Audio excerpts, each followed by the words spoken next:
Okay, this is the sound of an acoustic guitar inside of an untreated room. And then we're gonna do comparison. Saramonic, we're gonna connect the Saramonic without using this, just the room sound as it is. So we're gonna do a simple E chord, and then we're gonna connect the Saramonic Rig too. Okay, so there we go. Simple E chord. Okay, now let's connect the Saramonic. Okay, now we're gonna connect the Saramonic. Real simple. We're gonna take a regular guitar chord here. We're gonna go from the guitar into the Saramonic.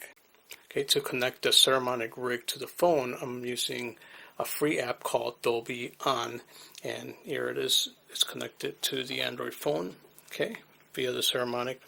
I got the gain at the lowest level so it doesn't overload the guitar sound going into the app.